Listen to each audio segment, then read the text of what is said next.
Welcome বন্ধুরা, আমি chilli পনির বানাচ্ছি। আপনারা স্কিপ না করে দেখতে থাকুন।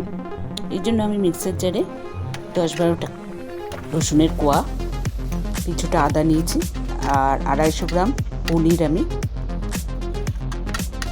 চাকু দিয়ে কেটে নিচ্ছি।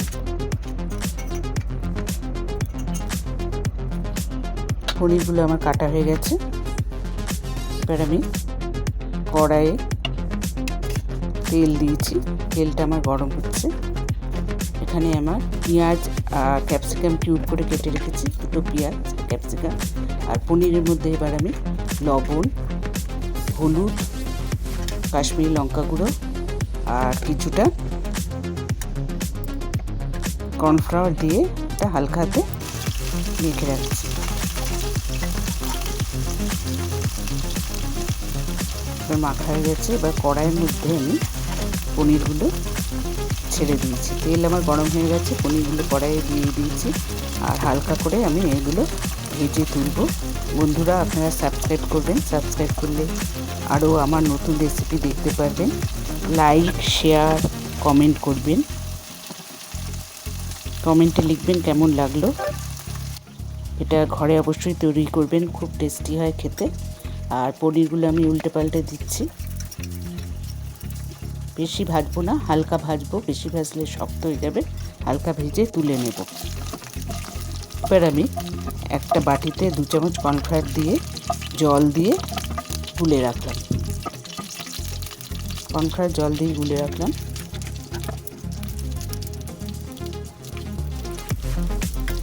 এদিকে পনিরটা আমার ভাজা হয়ে যাচ্ছে, পনিরগুলো তুলে নিচ্ছি। তুলে নিয়ে কড়াইয়ে আমি একটা তেজপাতা আর গোটা জিরে দিলাম। দিয়ে আমি কিউব করা দুটো যে পেঁয়াজ কিউব করে রেখেছিলাম, পেঁয়াজ দুটো দিয়ে দিয়েছি, ক্যাপসিকাম দিয়ে দিয়েছি। দিয়ে আদা রসুন পেস্ট করে রেখেছিলাম, ওটা দিয়ে দিলাম। আর মিক্সার জারে একটু জল দিয়ে, সামান্য জল দিয়ে দিয়েছি। এর মধ্যে আমি নুন দিলাম অল্প।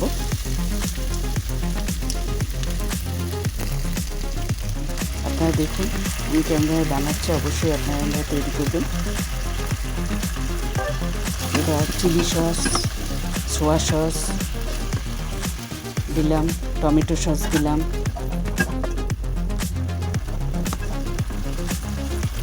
আর 5টা কাঁচা লঙ্কা চিড়ে এর মধ্যে দিয়ে দিয়েছি। দিয়ে আমি ভালো করে সব মিশিয়ে দিচ্ছি। আর আমার যে পনিরের গুঁড়ো গুঁড়ো করেছিল, যেটা আমি হালকা মেখেছিলাম, সেগুলোতে জল দিয়ে ওইটা দিয়ে দিচ্ছি।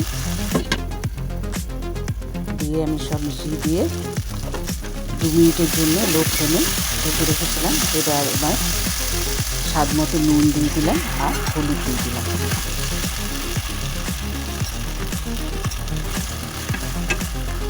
দিয়ে আমি আবার কিছুক্ষণের জন্য ঢেকে দিয়েছি। ঢাকনাটা খুলে আমি এটাতে কর্নফ্লাওয়ার যে গুলে রেখেছিলাম ওই জলটা দিয়ে দিলাম। আর বাটিতে আরেকটু জল নিয়ে ওই জলটা এর মধ্যে দিয়ে দিয়েছি। দিয়ে আমি এটা 3 মিনিটের মতো লো ফ্লেমে ঢেকে রাখলাম।